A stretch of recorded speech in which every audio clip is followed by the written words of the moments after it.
오늘 우리가 이렇게 성전 건축 준비위원회 헌신 예배로 하나님께 예배를 드리고 있습니다. 우리 성전 건축 준비위원회라는 이름 자체가 그리 익숙한 것이 아닐지도 모르겠습니다. 우리가 이제 처음 시작해보는 2017년도에 이렇게 임명 발표가 됐던 그런 것이죠. 그래서 그동안 자주 모임을 갖거나 그런 적은 없었고 오늘 어찌 보면 첫 번째 이런 모임이라고 볼 수 있어요. 그래서 우리가 이제 이 성전 건축 과연 준비해야 될 것이냐 하는 생각부터 아직 일치된 생각이 아닐 수도 있어요. 그래서 이제 성전 건축에 대한 그런 어떤 의미들을 우리가 생각해 봐야 되겠습니다. 사실 성전 건축이 요즘 그렇게 긍정적으로 보이지가 않습니다. 여러분 아시는 것처럼 화곡동에 가보면 모 교회가 성전 건축을 하다가 교회가 깨져가지고 그냥 흉물스럽게 방치되다가 최근에 얘기를 들어보니까 그게 이제 어딘가에 넘어간 것 같아요. 그래서 이제 교회가 아니라 다른 용도로 바뀌게 된다는 소리를 들었습니다. 그리고 그 교회는 깨져가지고 지금 거기서 이렇게 나온 사람들이 조그만 교회를 지금 세웠고 그 목사님 제가 최근에 봤어요. 그리고 그 먼저 본 교회는 아마 교단에서 탈퇴하고 뭐 이런 과정들 좀 교회법적으로 볼 때 옳지 못한 이런 일들을 하고 했기 때문에 그런 수순을 밟고 있는 걸로 알고 있습니다. 또 뭐 최근뿐만 아니라 얼마 전에도 계속 최근에 그런 얘기를 저도 많이 듣습니다. 어느 교회가 잘 있었는데 무리하게 이전을 하면서 수백억, 수천억을 들여서 교회 성전 건축을 하다가 부도를 맞아서 그냥 그거를 경매에 넘어가서 이단, 하나님의 교회가 그걸 경매에서 인수를 해가지고 그야말로 뭐 해서 남 좋은 일 시키는 식으로 뭐 그런 막대한 손해를 보고 교회는 교회대로 이미지가 아주 실추되고 그런 일들이 있습니다. 그래서 이 성전 건축이라는 말을 꺼내는 게 쉬운 일이 아니에요. 그 어느 교회나. 그리고 또 교인 수가 늘어나는 것도 아니고 줄어드는 이러한 차제에 성전 건축이라는 것이 과연 옳은 것이냐 우리가 또 생각해 볼 문제입니다.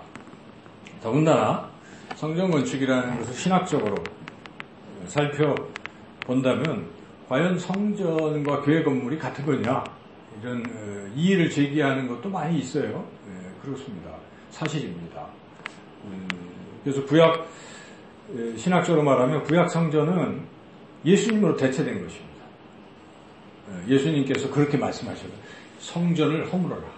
너희들이 지금 성전 지어놓고 성전 안에서 기득권을 누리면서 소위 이 성전 건물 이것만 고수하고 있느냐 이거거든요. 그래서 예수님께서 허물라. 내가 사흘 만에 다시 지으리라. 그것은 곧 성전된 자신을 가리킵니다. 그러므로 이 건물의 성전에서 예수님이 성전이라는 것으로 옮겨간 거예요. 스데반 집사님이 순교당한 것도 그 얘기하다가 순교됐어요. 아니 성전이 너희들은 지금 성전만 붙들고 있지만 예수 그리스도를 믿는 게 더 중요하다 이런 거죠. 그래서 우리가 구약에서 말하는 그런 성전의 개념으로만 계속 우리가 갖고 있는 게 옳으냐 이렇게 말할 수가 있어요. 근데 이제 주의 깊게 봐야 될 것은 예수님은 구약을 폐하러 오신 분이 또 아닌 거예요. 구약의 연속선상에 있습니다. 구약을 완성하시는 분입니다. 그래서 산상수훈에 보면 내가 율법을 폐하러 온 것이 아니라 율법을 완성하러 왔노라라고 분명히 말씀하셔서 우리가 구약이 다 부질없는 것이다 이렇게 보면 안 돼요. 구약에서 본질을 알아서 그 본질을 찾아내야 돼요. 그래서 율법의 이 모든 것을 우리 예수님이 말씀하시잖아요. 뭐라고 얘기하십니까? 하나님을 사랑하고 이웃을 사랑하는 것이 율법이다. 이렇게 말씀하셔서 이게 본질이거든요. 그래서 본질을 알면서도 그 구약의 율법을 그렇다고 안 지키는 게 아니에요. 산상설교는 오히려 더 이렇게 뭐라고 할까요? 강화돼가지고 율법을 지켜나가라고 하시는 것이죠. 그래서 우리가 성전 건축의 이 문제에 있어도 성전의 그 신학적 의미를 잘 알아서 본질을 알고 나가야 된다 하는 것이죠. 근데 이거 본질을 또 모르면서 피상적으로 성전 건축은 무조건 이래서 안 되는 것이다라고 말하는 것도 꼭 옳은 건 아니에요. 그래서 우리가 그런 면을 잘 알아야 되고, 일단 개념을 교회, 이 교회의 개념은 예수님의 몸이잖아요. 그리고 예수님이 성전이라고 가리키신 것 자체가 곧 교회를 세우시겠다는 뜻이에요. 기존에 있는 이런 구약의 잘못된 체제를 이제는 무너뜨리고 완성을 시킨다는 것이죠. 예수님을 믿는 예수님 사람들로 이루어진 공동체. 그래서 사도행전부터 시작해서 그 교회가 세워지는 모습을 우리가 보잖아요. 그래서 교회. 사도 바울은 서신서를 통해서 교회는 예수님의 몸이다. 교회의 머리는 예수 그리스도시다. 계속 그렇게 말씀을 하고 있기 때문에 우리는 성전의 개념보다는 교회의 개념이 더 중요한 겁니다. 교회. 근데 이제 또 교회를 이해할 때 교회를 또 건물로 이해하면 또 잘못된 겁니다. 그렇죠? 여기 우리가 참된 제자교회 그러면 이 건물이 아니잖아요. 만약에 건물이라고 그러면 지난번 저건 또 뭐야? 이런 생각이 들잖아요. 그러니까 거기 있던 우리 교우들이 여기 왔으니까 또 여기 교회가 된 거예요. 그래서 우리가 교회예요. 틀리면서 하십니다. 그래서 우리는 항상 중심은 뭡니까? 예수님이 머리이시고 우리 공동체가 교회다.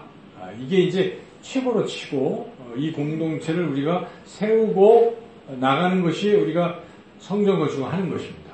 그래서 참된 성전 건축은 우리 교회 공동체가 건강하고 이렇게 되는 것임에 틀림이 없습니다. 그러면 이 건물은 뭐냐 이거죠, 건물을. 그래서 우리가 건물을 어떤 개념으로 이해를 해야 될 것인가 핵심인데, 여하튼 우리가 교회인데 이 공동체가 모여있는 것이 어디입니까? 이 건물이에요. 그러니까 이 건물을 분리해서 또 건물은 아무것도 아니라고 이야기하기는 또 어려워요. 그것은 마치 우리가 가족, 이렇게 얘기할 때 보통 우리 집 이런 얘기도 하잖아요. 우리 집에 간다, 가정으로 돌아간다, 집으로 돌아간다, 이게 혼용해서 쓰이는 거잖아요. 영어로도 홈이라는 말이 있고 하우스라는 게 있어요. 홈은 모인 사람들을 말하는 거예요. 홈.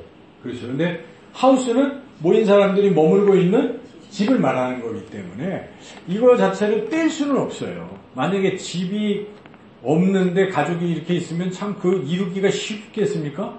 가족 공동체가? 그렇죠? 집 없이 물론 그래도 이제 이룰 수는 있죠. 그 핵심이. 그러나 필요한 것이에요. 본질은 가족이라고 하면 형식적으로 그런 집이 필요한 것이죠. 그래서 그런 차원에서 우리 이 성전이라고 말할 때는요, 항상 우리 공동체를 성전이라고 여러분이 생각하시면서, 그런데 우리가 함께 하나님을 예배하고 또 함께 모여서 사랑을 나누고 또 함께 주님의 손과 발이 되어서 선한 일을 하기 위해서는 공간이 필요한 것입니다. 그러한 그런 개념에서의 이 공간도 필요한 것이죠. 그래서 그것을 무엇이라고 부를지, 어떤 사람은 그냥 예배당, 예배 드리는 집, 예배당이라고 말을 해요. 또 어떤 사람들은 그냥 집회소, 처소라고도 말해요. 또 어떤 사람은 교회라고 말하는데, 그렇게 말한다고 해서 꼭 그게 틀린 건 아니에요. 교회, 우리 교회 간다. 장소적인 개념이 있잖아요, 교회.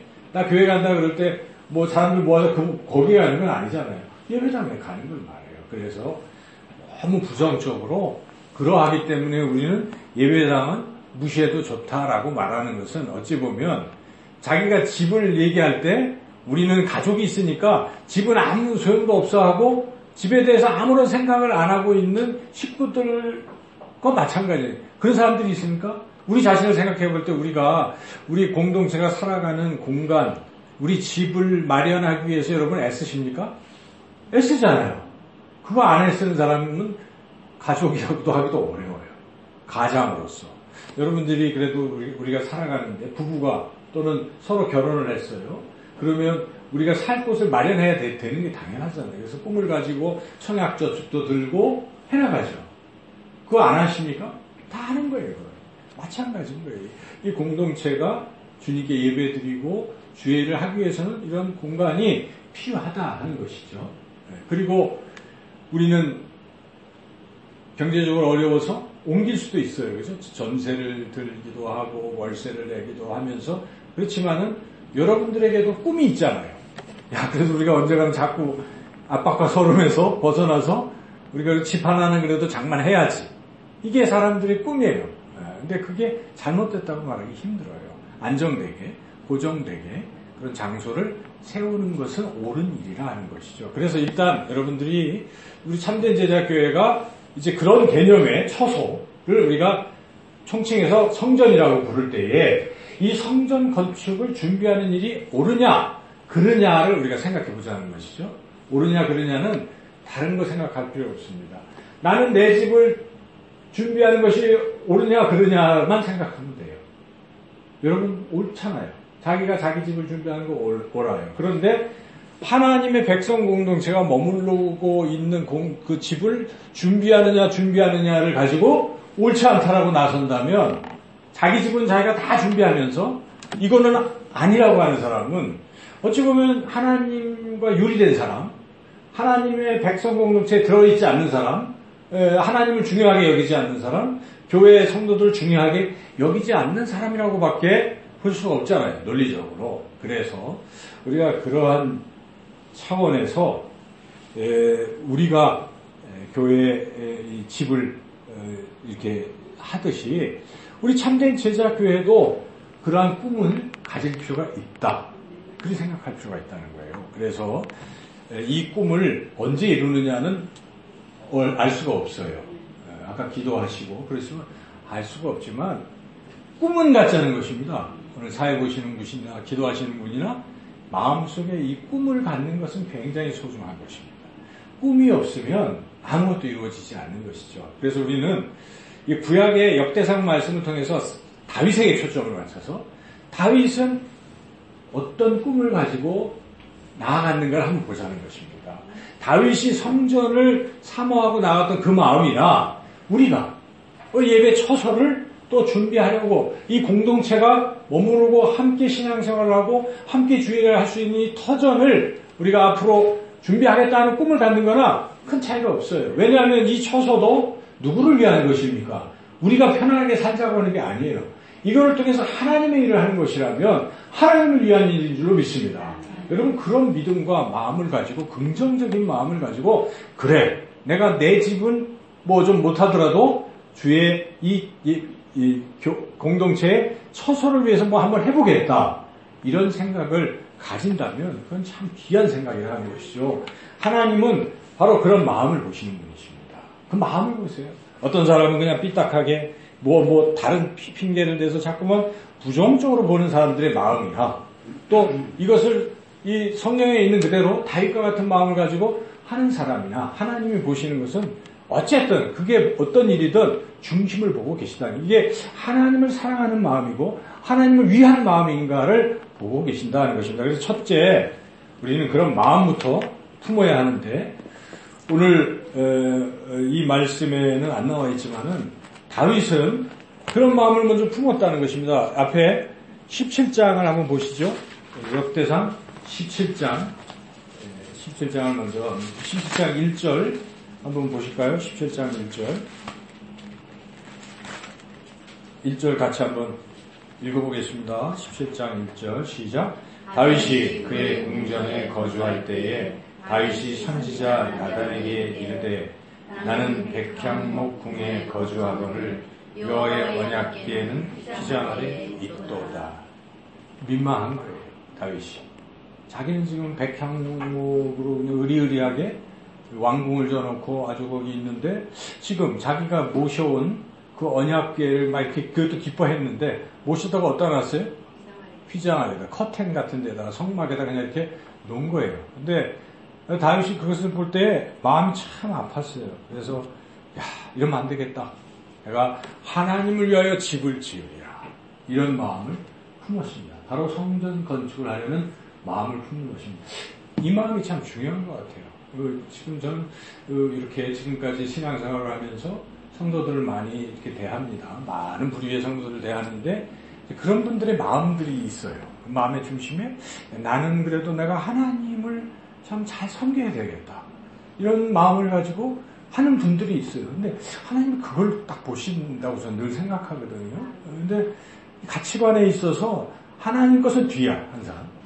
예, 자기가 앞에고, 이 우선순위가 전도된 사람들도 있잖아요, 간혹. 예, 근데 이 마음을 하나님 항상 보시는 것입니다. 그래서 궁핍한 가운데, 먹을 거 없고 아무것도 없는 가운데서도 예수님이 뭐라고 얘기하십니까? 너 그런 건 걱정하지 말고, 차라리 너희는 먼저 그의 나라와 그의 의를 구하라. 그래야만 내가 이 모든 것을 너에게 더하시리. 하나님 보시려고 하는 게 중심을 보시는 거거든요. 아무리 내가 없어도, 내게 뭐 당장 발등에 불이 떨어져도 하나님을 생각하고 하나님을 위해서 뭘 하겠다 이런 마음을 가진 사람 하나 주목하세요. 지금 다윗이 그런 마음을 품었을 때 하나님이 너무 감동을 받으신 거예요. 그래서 물론 다윗은 안 돼요. 피를 흘렸기 때문에 성전 건축을 할 수 없어요. 거룩한 전을 지을 수 없는 존재이기 때문에 너는 안 된다부터 말씀하세요. 나단을 통해서 안 된다고 얘기해라. 피 많이 묻혀서 못한다. 그런데 그렇게 말씀하신 후 하나님께서 다윗에게 뭘 해주시냐면 소위 다윗 언약이라는 축복을 주신 것입니다. 그것은 지금까지도 가장 귀한 언약인 거예요. 이스라엘 백성들의 받은 다윗 언약이. 그건 뭐냐면 내 왕위가 영원히 계속되리라. 그래서 그 왕위의 끝에 예수님이 오시는 거예요. 그래서 모든 인류를 구원하는 메시아로 오신다는 다윗 언약을 이때 주신 것입니다. 그래서 여기에 그 내용을 다 읽어볼 수는 없지만은 특별히 우리가 그 12절, 14절 같이 한번 읽어보겠습니다. 내가 영원히 그를 내 집과 내 나라에 세우리니 그의 왕위가 영원히 경고하리라 하셨다라. 이거 주신 거예요. 이게 언제 주셨다는 시점이 중요합니다. 언제 주셨습니까?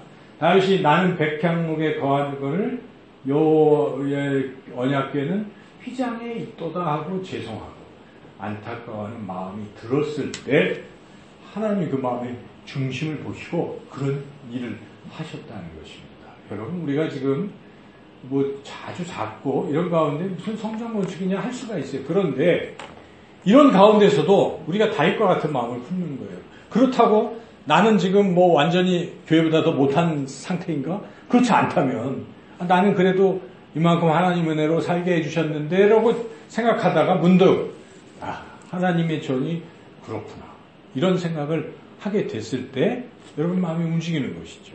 그런 생각을 했을 때 그래서 우리가 아마 저쪽에서 이쪽에 옮겨올 때도 이렇게 하나님의 은혜로 우리가 그런 마음을 하나님 갖게 하셔서 지금 그래도 이렇게 있는 거라고 저는 생각해요. 그게 다 그런 마음을 가진 그것을 하나님이 보시고 그렇게 하신 것인데 첫째는 우리가 이런 마음을 품어야 되겠다는 것입니다. 지금은 이럴지라도 마냥 우리가 여기서 세를 전전해서 살 수도 있지만 그것보다는 효율적으로 우리도 좀 지정된 장소에서 그곳에서 주의 일을 감당해야지 하는 그러한 소망이 만약에 든다면 그게 참 귀한 것이고 그 소망이 든 시작 자체가 자기가 사는 삶에서 야 나는 그래도 잘하는데 왜 하나님의 전이 항상 이렇게 될까? 나는 집이 있는데 하나님의 전은 전세야? 이런 생각을 해보는 것도 중요하다는 것이죠. 사실 그 부분을 다윗은 품고 있었지만은 이스라엘 백성들이 나중에 바벨론에서 포로 생활하다가 하나님의 은혜로 귀환을 했잖아요. 귀환을 하면은 얼마나 감사해요. 포로에서 다 풀려났는데, 해방되었는데. 그래서 예루살렘 본토로 돌아왔는데 자기 집을 막 짓는 거예요, 전부들. 집 짓기에 바쁜 거예요. 성전 지을 생각을 안 하고 있는 거예요. 그때 하나님께서 선지자 학개와 스가랴를 보내셔서 하신 말씀이 있어요. 너희들은 완벽한 집에 거하거늘 여호와의 집이 없다라고 선지자를 통해서 말씀하신 거예요. 너희들은 집 따져놓고 하나님의 집은 어디 있느냐? 이런 말씀을 할 때 백성들이 듣고 회개했어요. 그렇지. 하고 성전 건축이 시작이 돼서 다시 무너진 바벨론으로 인해서 무너진 성전을 520년에 완공한 것이죠. 중요한 건 뭐예요? 그 선지자를 통해서 하나님 우리에게 이렇게 자꾸 말씀하시는 것도 비교해보라는 것입니다. 내가 사는 삶과 하나님의 그것과를 비교해봐서 내가 좀 너무했구나. 이런 안타까운 마음이 들 때 시작이 되는 것입니다. 우리의 이 성전 건축도 여기 있는 우리 모두가 그런 마음을 품기 시작한다면 갈 수 있는 거예요. 근데 그런 마음이 없는 교회라면 아예 시작도 안 되는 것이고 시작할 때도 아닌 것이죠. 그래서 우리가 만약에 그런 마음이 부족하다면 우리가 기도해야 돼요. 하나님의 은혜를 더 생각해 봐야 됩니다. 하나님 내게 베푸신 은혜를 생각하고 그런 마음을 품으시기를 축원합니다. 두 번째, 이제 마음을 품었다고 다 되는 게 아닙니다. 이제는 준비를 해야 된다는 것입니다. 성경 건축해야지 마음만 갖고 되는 게 아니잖아요. 준비를 어떻게 잘하느냐가 굉장히 중요한데, 준비도 누가 하시냐면요, 하나님이 하시는 거예요. 여러분, 이거를 잊으면 안 됩니다. 누가 하신다고요? 하나님이 하시죠. 제가 이 말씀을 준비하면서 역대상은 우호적이잖아요. 사무엘 하보다 역대상이 우호적이죠. 다윗에 대해서 그렇게 보는 관점이 사관에. 그래서 역대상을 중점적으로 봤어요. 사무엘상은 안 나와요. 성전 건축에 대해서. 근데 역대상은 성전 건축이 아주 핵심으로 들었더라고요. 그래서 역대상 17장에 이제 그런 마음을 품었는데 21장부터 29장까지가 다른 얘기 아니에요. 성전 건축에 대한 얘기예요. 여러분들이 이제 성전 건축 위원회 준비위원으로 하나님 부르셨으면요, 필히 이번 주에 꼭 시간을 내셔서 1시간이 될 겁니다. 시간을 내셔서 꼼꼼히 한번 읽어보세요. 역대상 21장부터 29장까지 끝까지 묵상하시면서 쭉 읽어보세요. 읽어보시면 마음이 성령의 감동하심으로, 그래, 내가 하나님의 전 건축하는 걸 준비하리라 하는 결단이 불릴듯 일어나게 된다는 것입니다. 이거 꼭 여러분들이 기도하시면서 읽어보시면 좋겠는데요. 특별히 하나님이 성전 건축을 어떻게 주도하시냐, 맨 처음에 성전 건축할 사람부터 지정하신다는 것입니다. 그게 굉장히 중요하잖아요. 누가 참된 제자교회에 성전 건축한다면 누구를 하나님 지정하실 것인가? 그러니까 하나님 정하신 겁니다. 그거 사람이 하는 게 아니에요. 나선다고 되는 게 아닙니다. 다윗이 나선다고 됐습니까? 안 되잖아요. 자격 미달이잖아요. 피 때문에 안 돼요. 그래서 하나님이 선택하시는 사람, 누굴 선택했습니까? 솔로몬을 선택하시죠. 이게 누가 하나님이 하신 거예요. 그러니까 성전 건축을 하는 사람을 하나님이 선택하세요. 그러니까 우리가 앞으로도 누가 할지 모르잖아요. 우리 대에 할지, 우리 후손이 할지 몰라요. 그죠? 우리가 한다면 누가 할지 모르잖아요. 그럼 우리가 기도하면서 하나님 선택을 기다릴 필요가 있습니다. 첫째는 그런 성전 건축자를 하나님이 지적하십니다. 두 번째, 성전 건축의 장소, 터는 누가 정할까요? 그것도 하나님 정하시겠죠. 나와 있어요. 제가 읽어보니까 진짜 정했어요. 오르난 타작 마당이거든요. 그래서 여러분들 그 21장에 보시면 18절? 그래요? 18절이 나왔습니까? 거기는 이제 시작이고 18절부터 시작이 돼서 여기다라고 그렇게 이야기했습니다. 그게 안 나오나요? 22장에 나와요? 22절? 그래도 이게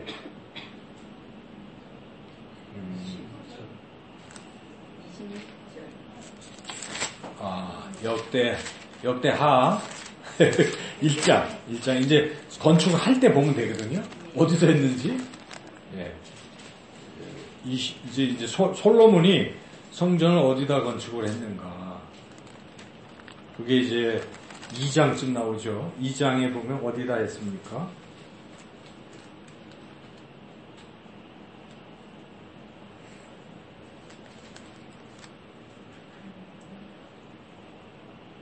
거기 2장에 오르난이라고 나와 있죠.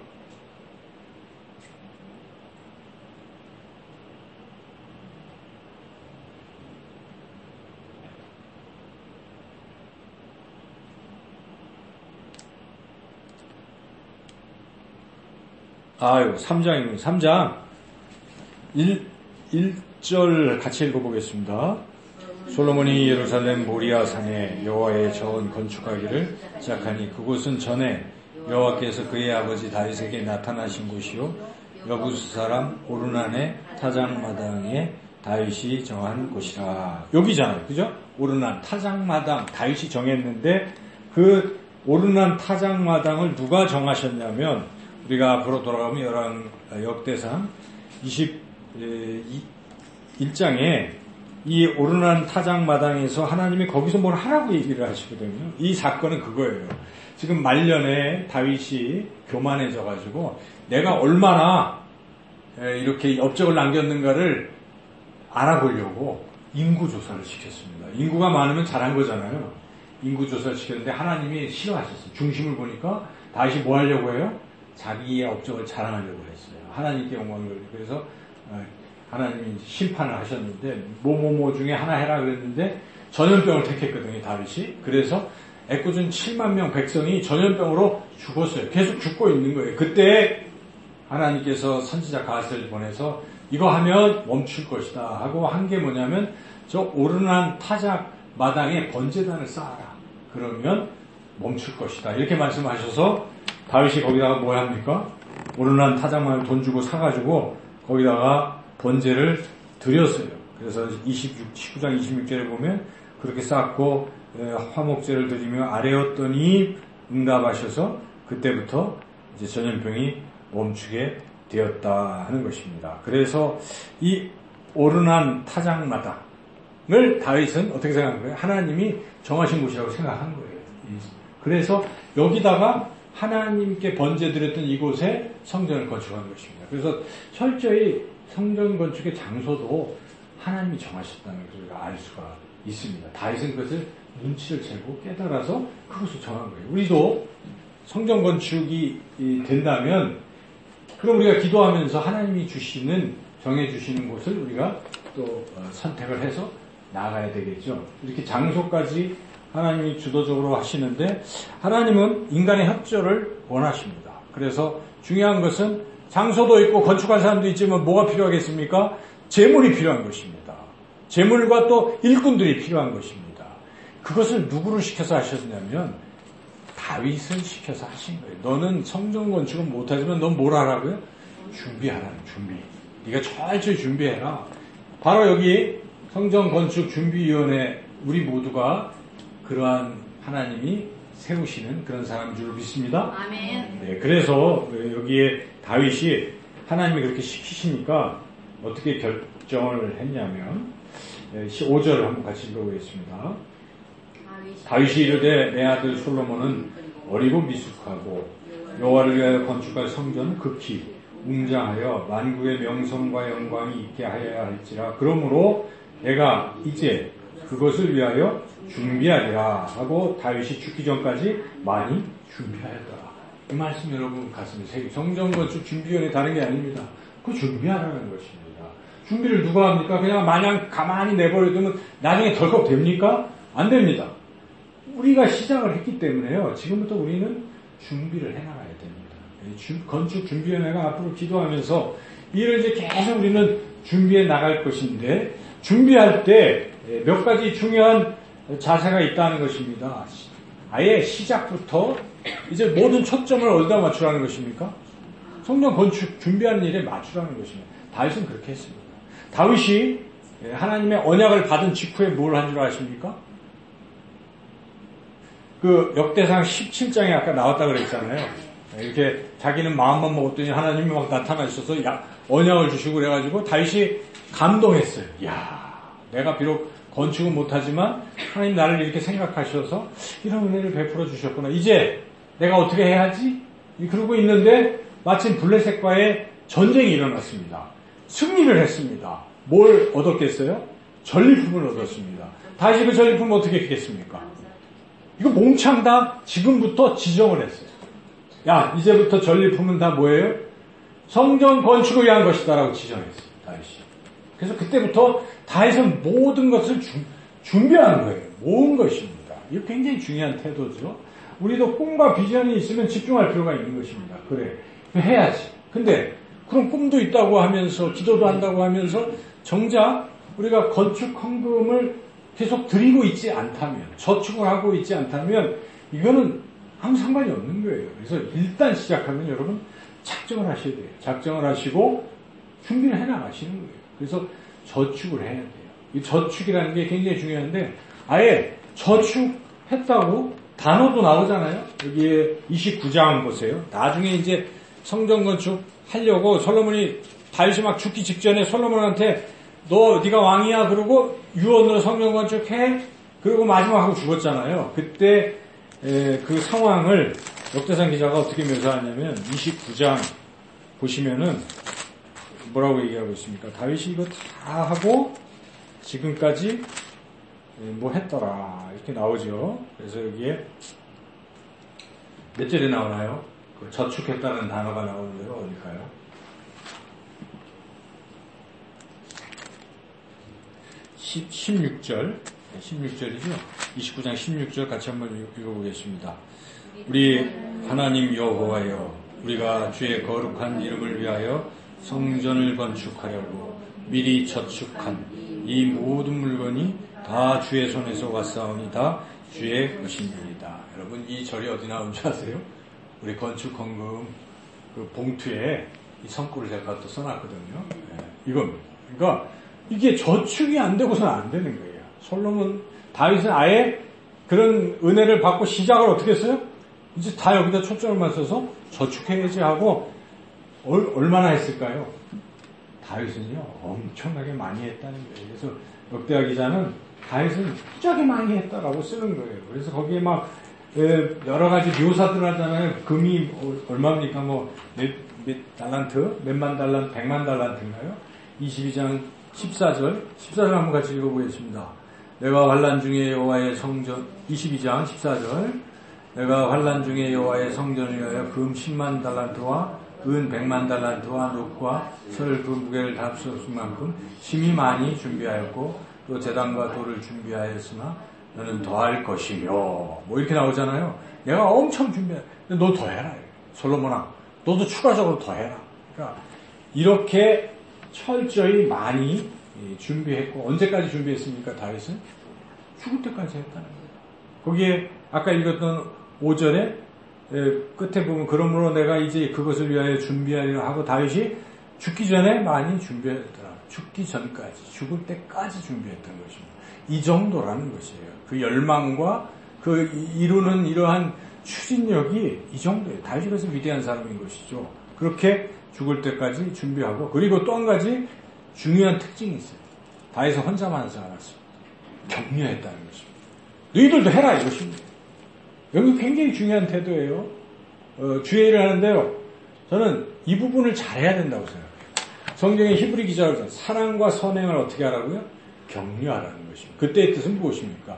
그게 영어로 말하면 스티뮬레이션, 자극시키라는 거예요. 자꾸 하게 시키라는 것입니다. 사랑하는 일, 착한 일 하는 것을 어떻게 해야 돼요? 교회에서?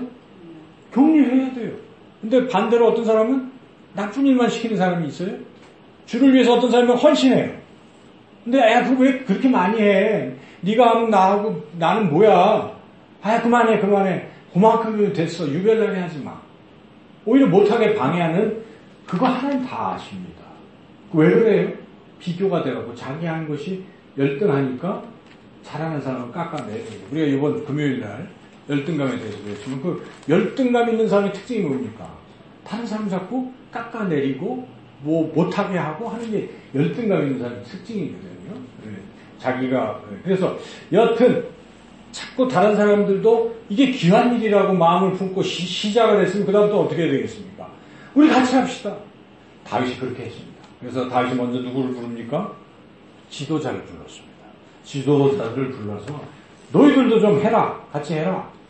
그렇게 얘기했죠. 그래서 여기에 보면은 22장 오늘 본문에 안 읽었는데 그 다음에 17절에 나오죠. 17절 같이 읽어보겠습니다. 다윗이 또 이스라엘 모든 방백에게 명령하여 그의 아들 솔로몬을 도우라 하여 이르되 하면서 그 성전 건축을 니들 다 도와줘야 된다. 그렇게 얘기했어요. 그리고 또 솔로몬에게도 너 열심히 하라고 뭐라고 해요? 다윗이 오늘 6절에 다윗이 그의 아들 솔로몬을 불러 이스라엘 하나님 여호와를 위하여 성전 건축하기를 부탁하여 하면서 또 하는 거예요. 그리고요 나중에 이제 또 저쪽에 29장에 보면은 백성들도 하도록 해요. 그런데 백성들이 감동을 받아서 자발적으로 다 참여를 했다라고 그렇게 기록합니다. 그래서 하나님의 성전을 건축하는 이 사명에 있어서 모두가 다 참여한 것이고 백성이 근데 거기에 하나님이 택하신 그 위대한 왕 다윗이 그 일을 이렇게 준비를 했다는 것입니다. 여러분, 우리가 건축준비위원회 위원들이 바로 이런 다윗과 같은 그러한 존재인 줄로 믿습니다.